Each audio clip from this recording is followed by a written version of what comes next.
क्या महंगाई अभी और बढ़ने वाली है?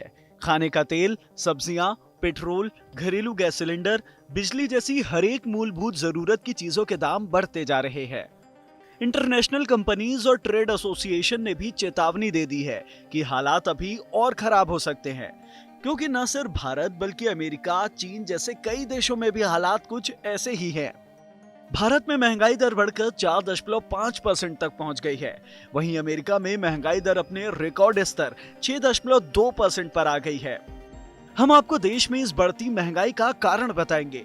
आपको बताएंगे कि भारत और अमेरिका के अलावा ऐसे कौन कौन से देश हैं जो बढ़ती महंगाई झेल रहे हैं, ऐसे हालात कब तक बने रहेंगे और इसका हमारी लाइफ में कितना इम्पैक्ट पड़ने वाला है। इन सबसे पहले आप ये जान लीजिए कि महंगाई दर होती क्या है।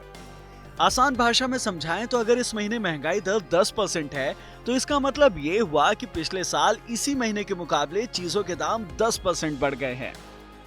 चलिए और आसान करते हैं।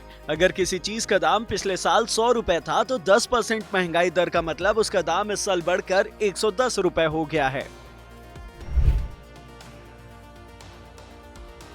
आमतौर पर महंगाई तब बढ़ती है जब या तो डिमांड बढ़े या फिर सप्लाई कम हो जाए, और सभी देशों के साथ यही हुआ है। कोरोना महामारी और लॉकडाउन के कारण सभी सेक्टर्स में लाखों लोगों ने नौकरियां गंवाई, प्रोडक्शन के सारे काम रुक गए, और जब दोबारा काम शुरू हुआ तो प्रोडक्शन की स्पीड और क्वांटिटी दोनों कम हो चुकी थी, लेकिन डिमांड बढ़ गई थी।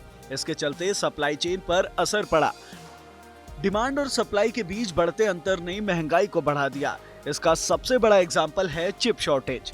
जी हाँ, भले ही एक सेमीकंडक्टर चिप की कीमत 50 पैसे हो, लेकिन इसकी कमी के चलते लाखों करोड़ों रुपए की कीमत वाले लाखों कारों का प्रोडक्शन रुक गया है।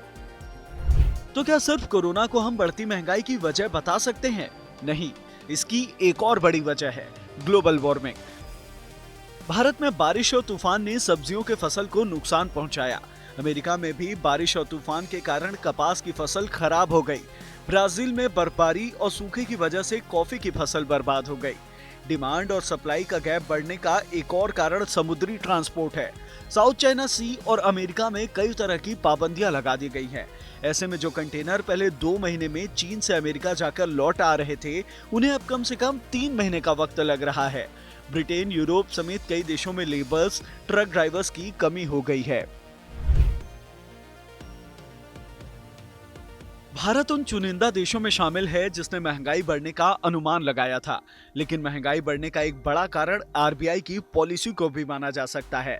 सितंबर 2020 में इंडियन इकोनॉमी के तकनीकी तौर पर मंदी में जाने के बाद भी आरबीआई ने मई 2021 में ब्याज दरों में कोई बदलाव नहीं किया। इस वजह से भारत में महंगाई दर अभी चिंताजनक स्तर पर पहुंच आया है। ऐसे इंटरेस्टिंग और नॉलेज बढ़ाने वाली वीडियोस देखने के लिए जुड़े रहें आज तक के साथ।